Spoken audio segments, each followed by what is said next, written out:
और उनके अपने बहुत नज़दीकी सिपहसालार जिनको कन्हैया जी बोला जाता है, उनको गाड़ी पर चढ़ने नहीं दिया जाता है, उनको धक्का दे दिया जाता है। बेचारे पप्पू यादव जी का तो हम नहीं समझते हैं कि उस तरह का कुछ है, तो इंडिपेंडेंट जीते हैं, कोशिश में है कि कांग्रेस में चले जाएँ, कोशिश में रहते हैं कि राजद में चले जाएँ। बैठक में बुलाया गया? हम बैठक में बुलाया गया, कभी कोई बुलाया तो कभी-कभी राजद भी मिल लेता है, बाद में घूम रहे हैं, उनको धक्का दे दिया गया, उसके बाद भी कह रहे हैं कि हमको कोई दिक्कत नहीं है।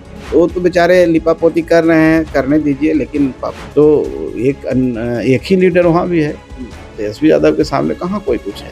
ये सब बातें तो पप्पू यादव के कहाँ बेचारे का कोई, इनके कहने का कोई मतलब थोड़ी है, इनको कोई नोटिस थोड़ी ले रहा है महागठबंधन में। नमस्कार, आप लाइव स्टडीज देख रहे हैं, आपके साथ मैं हूं वसीम खान। देखिए, बिहार विधानसभा चुनाव को लेकर सरगर्मियां तेज हो चुकी है। अब कई सवाल एनडीए सरकार पर उठ रहा है। सबसे बड़ा सवाल तो सुशासन को लेकर उठ रहा है। दूसरा सवाल 5 पांडवों की बात होती है, तो ऐसे में सीट शेयरिंग का मसला कैसे तय करेगा एनडीए? जहां एक तरफ चिराग पासवान कह रहे हैं कि 243 सीटों पर पूरी मजबूती के साथ वो घूमेंगे और घटक दलों को मजबूत करेंगे, मगर मनसा पर सवाल।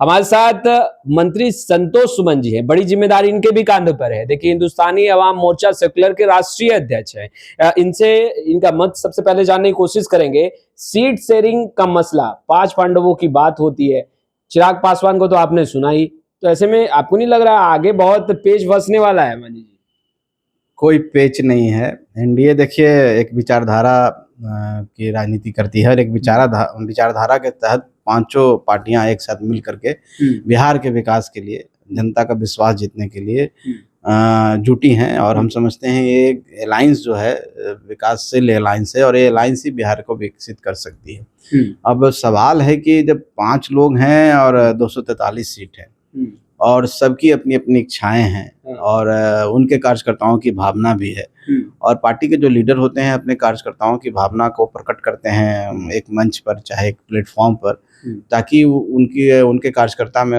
जोश से उत्साह आवे। बाकी जहाँ तक सीट शेयरिंग का मामला है, तो सीट शेयरिंग का मामला आधिकारिक तौर पर अभी शुरू नहीं हुआ है।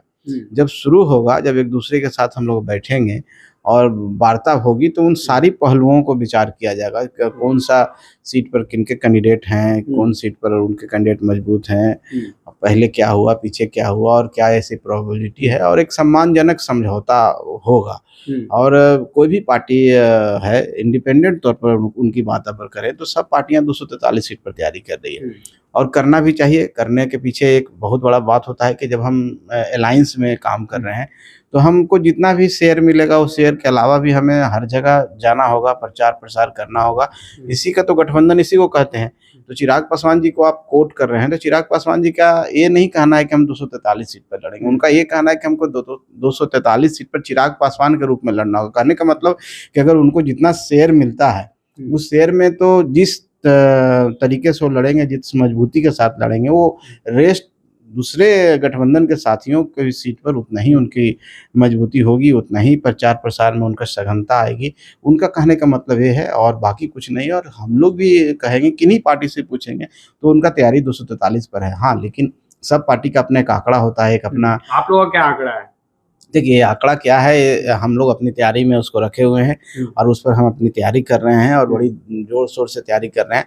बाकी दूसरे सहयोगी भी लड़ेंगे, उनके लिए भी हम अपनी तैयारी कर रहे हैं। आपके पार्टी के संरक्षक जीतन राम मांझी, जो केंद्र में मंत्री भी हैं, उन्होंने एक इंटरव्यू में कहा कि 20 से अधिक सीटें हिंदुस्तानी अवाम मोर्चा लड़ेगी, क्योंकि 20 पे अगर जीत दर्ज करते हैं, तो जो दलित हैं, पिछड़े हैं, अकलियत हैं, उनकी आवाज बहुत मजबूती के साथ सरकार में वो रख सकेंगे। देखिए, जीतन राम मांझी जी ने हर मंच पर ये अपने कार्यकर्ताओं को उत्साहित करने के लिए बोला है कि आप हम इतनी ताकत हमें दो। कहने का मतलब आपके अंदर इतनी अच्छी एक्टिविटी होनी चाहिए, मजबूती होनी चाहिए कि हम पार्टी सब जगह दिखे, और हाँ, आप अगर ताकत दोगे तो हम 20 सीट पर, 25 सीट पर, 30 सीट पर भी लड़ सकते हैं। निश्चित तौर पर लोकतंत्र में जनता मालिक होती है, और जनता के कारण ही, और जनता के वोट बैंक के और जनता के साथ होने के आकलन ही आपका आकलन किया जाता है कि आपकी मजबूती कितना है। तो अपने आप को मजबूत करने के लिए हर पार्टी का अधिकार है, जनता को हम बोलेंगे और जनता को उन्होंने चैलेंज दिया कि आप इतना मजबूत करो अपने कार्यकर्ताओं क्योंकि मुझे 20 सीट मिल जाए, 25 सीट मिल जाए, ये उनका कहना था। ना कि वो किसी गठबंधन में प्रेशर दे रहे थे गठबंधन के सहयोग कि हमको इतना सीट चाहिए। अभी सीट का जो चयन का मामला है, अभी कोई बैठकें नहीं हुई। जिस दिन बैठक होगी हम लोग पूरे सम्मान के साथ एनडीए में हैं और गठबंधन में सम्मानजनक तरीके से भी गठबंधन होगा और सीटों का जो शेयरिंग है उसमें सबको बराबर उनके हिसाब से और सम्मानजनक तरीके से, कोई चीज़ ममरिंग, कोई इफ बट और कोई एक बात नहीं बोलेंगे, एक शब्द नहीं निकालेंगे कि हमको कम मिला कि ज़्यादा मिला। इसलिए इसकी चिंता नहीं कीजिए। हम सब एक एनडीए के रूप में एकजुट होकर के काम कर रहे हैं, एकजुट होकर के लड़ रहे हैं और जब एनडीए लड़ रहा है तो सीट 243 पर एनडीए लड़ेगा और सब जगह माननीय नीतीश कुमार जी, माननीय प्रधानमंत्री जी चुनाव लड़ेंगे, माननीय जीतन राम मांझी जी लड़ेंगे, उपेंद्र कुशवाहा जी लड़ेंगे, चिराग पासवान जी हैं। तो ये कहने का मतलब है कि एनडीए चुनाव लड़ेगा और इस पेच में हम लोग कभी नहीं पड़ते। बड़ा हम लोग को बिहार को विकसित करना है, बिहार को आगे बढ़ाना है, बिहार में जो माइग्रेशन है उसको कम करना है, बिहार की जो विकास की गति है उसको तेज करना है। इसके लिए हम सब एनडीए होकर लड़ेंगे। बाकी सीट इंडिविजुअल कैपेसिटी में जो मिलेगा सबको सम्मानजनक मिलेगा और कोई लड़ाई नहीं। आप लोगों को भी जो मिलेगा आप लोग सम्मानजनक तरीके से उस पर तैयारी करके और चुनावी मैदान में। मैंने कहा कि सम्मानजनक तरीके से मिलेगा, जो नहीं, मैंने ये नहीं बोला कि जो फेंक दिया जाएगा। और एक फॉर्मूला तो तय होना ही चाहिए ना संतोष सुमन जी। अब देखिए, क्योंकि आप लोग 5 दल हैं एनडीए में बिहार में, तो ऐसे में आपको लग रहा है 20 से अधिक सीटें आपको मिल सकती है या 20 सीटें आपको मिल सकती है। फिर जीतन राम मांझी भी हैं, फिर जेडीयू है, बीजेपी है, उन लोगों को भी तो देखना होगा। मैंने तो ये नहीं कहा कि 20 सीट हमको चाहिए, 10 सीट चाहिए, 15 सीट, मैंने कोई आंकड़ा नहीं बताया। मैं इतना ही कहूँगा कि जब हम बैठेंगे तो 243 सीट में ही 5 भागों में बांटना है। अब जब 5 भाग में 243 बांटना है, किनके कितने जिम्मे में कैसा आएगा, कौन आएगा, कौन सा सीट आएगा, कौन उनके कार्यकर्ता लड़ेंगे, इसका डिसीजन हम लोग बैठ के कर लेंगे। इसमें कहीं पर कोई कुछ नहीं है। और मैं जब बोल रहा हूँ कि सम्मानजनक तरीके से गठबंधन होगा तो सबका सम्मान का ख्याल रखा जाएगा। 2020 से अधिक सीटों पर लड़ेंगे, ये तो बता सकते हैं कि हाँ भाई पिछले बार से अधिक पे लड़ेंगे। हर चुनाव का अपना अपना नेचर होता है, किसी पिछले चुनाव से तुलना नहीं करनी चाहिए। अभी प्रेजेंट में क्या है इस पर हम लोग देख रहे हैं और पीछे हम जनता दल यूनाइटेड के साथ हैं, आज हम भारतीय जनता पार्टी के साथ हैं, एनडीए में हैं, लेकिन नेचर बदल चुका है। तो वो सब अगर हम जोड़ेंगे, पीछे के आंकड़ा को देखेंगे या फिर लोकसभा के आंकड़ा को देखेंगे कि हम लोकसभा में इतना सीट जीते हैं तो एज्यूम कर लीजिए कितना लड़ेंगे, ये सब फॉर्मूला यहाँ काम नहीं करेगा। नया फॉर्मूला सेट होता है चुनाव में और चुनाव में फॉर्मूले के आधार पर ही बता दीजिए। अब नए फॉर्मूले के आधार पर जब हम बैठेंगे तब ना फॉर्मूला सेट होगा। थोड़ी हम पूछ रहे हैं अधिक या फिर उतना ही, यही सिर्फ इतना ही पूछ रहे हैं। कोई व्यक्ति आप चाहेंगे कि आप नीचे जाएं, जाहिर सी बात है। हर व्यक्ति की इच्छा होती है, हर पार्टी की इच्छा होती है, हर कार्यकर्ताओं की इच्छा होती है। हम लोग निश्चित तौर पर ज़्यादा रहेंगे, लेकिन अभी संख्या क्या होगा इसके बारे में हम क्या बोलें। अभी जब कोई बैठकें नहीं हुई, जब हम आधिकारिक तौर पर कुछ भी बोलेंगे तो आधिकारिक तौर पर माना जाएगा और गठबंधन धर्म के खिलाफ है। इसलिए गठबंधन धर्म को पालन करते हुए हम लोग को जब तक इंतजार करना चाहिए तब तक कोई आधिकारिक रूप में सब मिल करके हम लोग घोषणा नहीं करें। लॉ एंड ऑर्डर पर लगातार सवाल उठ रहा है। आप तो एक्टिव रहते हैं बिहार की राजनीति में, काफी ग्राउंड जीरो पर हैं, कैसे देख रहे हैं? राजधानी पटना में भी खूब गोलियां चल रही हैं आजकल। हाँ जी, अभी विगत कुछ दिनों में ये देखने को मिला है कि कुछ आपराधिक घटनाएं तेज हुई है। चिंता का विषय है। निश्चित तौर पर हम लोग भी संवेदना रखते हैं उन परिवारों के प्रति। इस तरह की जो घटना हुई है नहीं होना चाहिए। लेकिन मैं आपको पूरे जवाबदेही के साथ आपके चैनल को बोलना चाहता हूँ कि एनडीए की सरकार सक्षम है। हमारे प्रशासन, हमारे पुलिस के महकमे के जो हमारे डीजीपी महोदय हैं, चाहे चीफ सेक्रेटरी महोदय हैं, माननीय मुख्यमंत्री जी खुद समीक्षा करते हैं और इस बात को लेके हम सब चिंतित हैं और इसके लिए कोशिश की जा रही है कि इसको कैसे हम कम कर सकें, इसको कैसे जीरो पर ले आए, उसकी तैयारी चल रही है। चिंता मत कीजिए, ये सरकार सुशासन के रूप में जाना जाता है। पिछले विपक्ष के लोग ने अपने आप को आईना में नहीं देखा है। जो जंगल राज कहा जाता था, जिस तरह समय गैंगवार हुआ करता था, जिस समय ऑर्गेनाइज क्राइम होता था, नरसंहार का दौर था, वो दौर को उन लोग शायद भूल गए हैं और अभी हम लोग के ऊपर बात कर रहे हैं। उनको बोलने दीजिए। हम इतना जानते हैं कि हमारी सरकार तत्पर है, सक्षम है और उनको निपटने के लिए बहुत ही सही तरीके से हम निपट लेंगे। और आप देखे भी होंगे कि जिस तरह से घटनाएं होती है तुरंत तो अपराधी पकड़े जाते हैं, उनको सजा भी होती है। और घटनाएं कुछ दूसरे नेचर का भी है जो ज़मीन से संबंधित है, पारिवारिक घटना है, सामाजिक घटना है। लेकिन घटना कुछ भी हो, अगर घटना घटित होती है तो निश्चित तौर पर जवाबदही तो बनती है और हम उससे पीछे नहीं भागेंगे, लेकिन इतना कहेंगे कि हम तत्परता के साथ उस पर कार्रवाई कर रहे हैं। चिंता का विषय तो है मंत्री जी, क्योंकि बिहार की जनता चिंतित है और आपके घटक दल के नेता भी चिंतित है। चिराग पासवान तो लगातार ट्वीट कर रहे हैं, बयान भी दे रहे हैं भाई। निश्चित तौर पर अगर एक भी घटना घटित होती है तो माननीय मुख्यमंत्री जी भी चिंतित हैं, पूरी सरकार चिंतित होती है। किसी एक व्यक्ति का नाम आप क्यों लेते हैं? लेकिन चिंता का मतलब ये नहीं है ना कि हम चारों तरफ बोलना शुरू कर दें। चिंता का मतलब है कि हम सक्षम हैं, हमको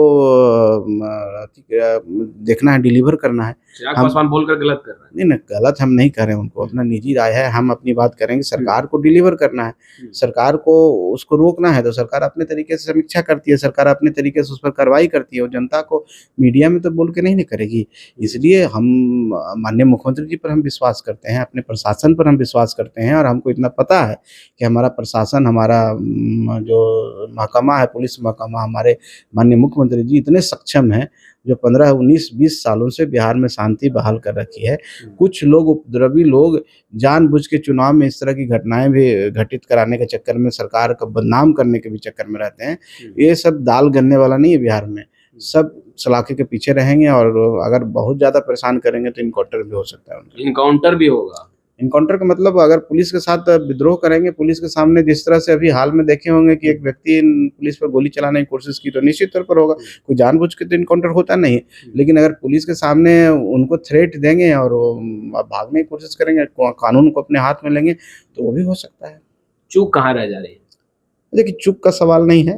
कुछ लोग आदतन अपराधी होते हैं, बहुत ही निडर टाइप के लोग होते हैं, पुलिस का हो चाहे कानून को कुछ समझते नहीं हैं, तो इस तरह घटना करते हैं। लेकिन उनको जब दंडित किया जाता है, जब उन पर कठोर सज़ा उनको मिलेगी, तो निश्चित तौर पर दूसरे लोग भी को सबक मिलेगा। और हम समझते हैं कि सरकार इसके लिए पूरी तैयारी कर रही है, पूरी तरह से सक्षम है और आने वाले दिनों में आप देखेंगे कि इस तरह की घटना बहुत कम होगी। आप लोगों ने, एनडीए ने तो सीएम चेहरा अपना तय कर लिया है, नीतीश कुमार ही होंगे अगर आप लोगों की सरकार बनती है तो?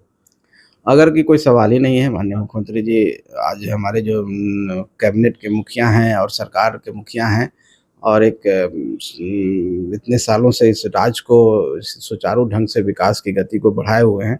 निश्चित तौर पर हम लोग का चेहरा है, हम नहीं बोल रहे हैं, पूरा गठबंधन के लोग बोल रहे हैं, तो निश्चित तौर पर है कि वही महागठबंधन में अब सीएम चेहरे को लेकर अब थोड़ा हलचल और घमासान देखने के लिए अब हल्की सी धुंधली तस्वीरें साफ होने लगी है। राजेश राम को कांग्रेस आगे करने के लिए अपनी इच्छा प्रकट करे। पप्पू यादव ने कहा, हमने तो बातें भी रखी कि तारिक अनवर नहीं तो राजेश राम।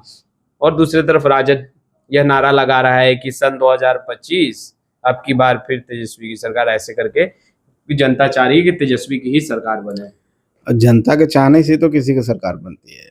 जनता तो दिखा देगी ना 25 में किसकी सरकार बने, किसी के बोलने से कुछ नहीं होता है। और जहाँ तक राजद महागठबंधन का मामला है, तो महागठबंधन में तो एक ही नेता है और वो कांग्रेस को हल्ला करने से कुछ नहीं। कांग्रेस तो बी टीम है, बी टीम है। और नहीं तो कांग्रेस आप देख रहे हैं कि राहुल गांधी जी नेशनल पार्टी के लीडर है, यहाँ आते हैं और उनके अपने बहुत नज़दीकी सिपा सलार जिनको कन्हैया जी बोला जाता है, उनको गाड़ी पर चढ़ने नहीं दिया जाता है, उनको धक्का दे दिया जाता है। बेचारे पप्पू यादव जी का तो हम नहीं समझते हैं कि उस तरह का कुछ है, तो इंडिपेंडेंट जीते हैं, कोशिश में है कि कांग्रेस में चले जाएं, कोशिश में रहते हैं कि राजद में चले। बैठक में बुलाया गया, हम बैठक में बुलाया गया, कभी कोई बुलाया तो कभी कभी राजद भी मिल लेता है, बाद में उनको भगा देता है, तो उनका तो कोई अस्तित्व है नहीं। हो तो इधर से उधर बेचारे घूम रहे हैं, उनको धक्का दे दिया गया, उसके बाद भी कह रहे हैं कि हमको कोई दिक्कत नहीं है। लेकिन जब वो कह रहे हैं कि लड़खड़ा गए थे, मैं चढ़ना नहीं चाहता, क्यों लड़खड़ा के कोई सीढ़ी पर क्यों गिरेगा, नीचे भी गिर सकता, चढ़ रहे थे तभी तो लड़खड़ा गए। तो बेचारे लिपापोती कर रहे हैं, करने दीजिए। लेकिन पप्पू यादव जी के कहने से कोई कांग्रेस तो कोई सीएम चेहरा देगा नहीं, उसके लिए राहुल गांधी जी को बयान देना होगा। राहुल गांधी जी के अंदर इतनी क्षमता नहीं है कि तेजस्वी यादव के खिलाफ बोले। उनको तो यहाँ पर कटोरा लेकर उनसे सीट मांगना है, जब कटोरा लेके सीट मांगना है तो उनको हिम्मत कहाँ है कि कुछ बोलेंगे। कांग्रेस तभी यहाँ पर बढ़ सकती है, फल फूल सकती है, जब विपक्ष का रोल में आ सकती है, जब अकेले चुनाव लड़े। ये आपका सलाह है? हाँ, मेरी सलाह है, और ये क्षमता अगर उनमें है तो लड़े, नहीं क्षमता है तो फिर कहाँ वहाँ कोई मामला कुछ थोड़ी है। एक बार तेजस्वी यादव आग दिखाएंगे दुबक जाएंगे हम लोग। तो एक ही लीडर वहाँ भी है, तेजस्वी यादव के सामने कहाँ कोई कुछ है। ये सब बातें तो पप्पू यादव के कहाँ बेचारे का कोई, इनके कहने का कोई मतलब थोड़ी है, इनको कोई नोटिस थोड़ी ले रहा है महागठबंधन में। इसलिए हम नहीं समझते हैं कि ये कोई मुद्दा ऐसा है जिस पर बात कही जाए। तो आपने सुना मंत्री संतोष सुमन जी को। फिलहाल इस वीडियो में इतना ही है। आपका बहुत बहुत शुक्रिया।